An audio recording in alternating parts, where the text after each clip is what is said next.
ভীষণ মজার পাকা আমের লাড্ডু রেসিপি। আর আজকে আমি এই পাকা আমের লাড্ডু রেসিপিটা করে দেখাবো। তো হাই গাইস, আসসালামু আলাইকুম, welcome back to my channel. কেমন আছো তোমরা সবাই? আশা করছি ভালো আছো। আল্লাহর রহমতে আমি অনেক ভালো আছি। তো গাইস, আজকে আমি তোমাদের সাথে শেয়ার করব ভীষণ মজার পাকা আমের লাড্ডুর রেসিপি।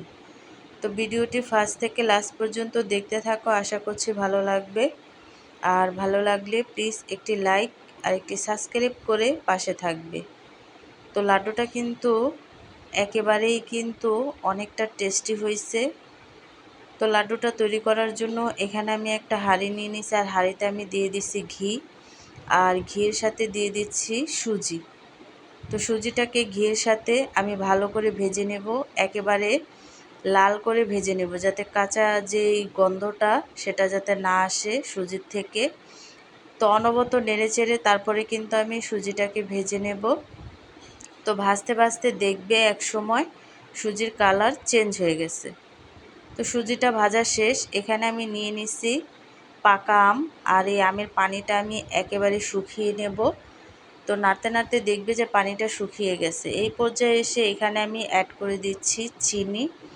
আমটা যেহেতু অনেকটা মিষ্টি, তার জন্য কিন্তু আমি চিনিটা পরিমাণ মতো দিচ্ছি, আর দিয়ে দিচ্ছি দুধ, আর স্বাদ মতো লবণ। তো সবগুলো উপকরণ দিয়ে আমি ভালো করে আমটাকে নেড়েচেড়ে আর একটু ঘন করে নেব। তো দেখো আমটা কিন্তু অনেকটা ঘন হয়ে আসছে। এই পর্যায়ে এসে এখানে আমি অ্যাড করে দিব ভেজে রাখা সুজি। আর এই সুজিটা দেওয়ার পরে কিন্তু অনবরত নেড়েচেড়ে আমি মিক্স করে নেব। আর মিক্স করতে করতে দেখবে এক সময় এই সুজিটা আর আমটা শক্ত একটা ডোয়ের মতো তৈরি হয়ে গেছে। তো দেখো, তো অনবরত নেড়েচেড়ে তারপরে কিন্তু আমি একেবারে ডোয়ের মতো করে তৈরি করে নেব, আর পানিটা একেবারে শুকিয়ে নেব। তো দেখো, একেবারেই কিন্তু আমি আঠালো একটা ডো তৈরি করে নেব। আর দেখো, একেবারে কিন্তু পানিটা শুকিয়ে গেছে। তো শুকিয়ে যাওয়ার পরে কিন্তু এই ডোটাকে আরেকটু নেড়েচেড়ে আমি চুলা থেকে নামিয়ে ঠান্ডা করে নিছি। আর এই পর্যায়ে এসে এখানে আমি অ্যাড করে দিচ্ছি বাদাম। আগে থেকেই ভেজে রাখছিলাম, সেই বাদামটা কিন্তু এখানে আমি অ্যাড করে দিছি।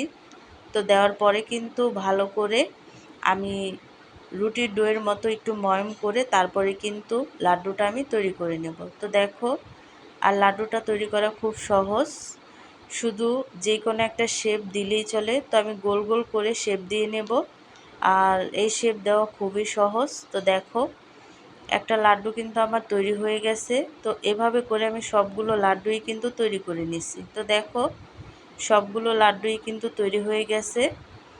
আর একেবারেই কিন্তু আমের লাড্ডুগুলো দেখতে এবং খেতেও কিন্তু অনেকটা টেস্টি হয়েছে। আর দেখতে কতটা লোভনীয় হয়েছে দেখতেই পাচ্ছ।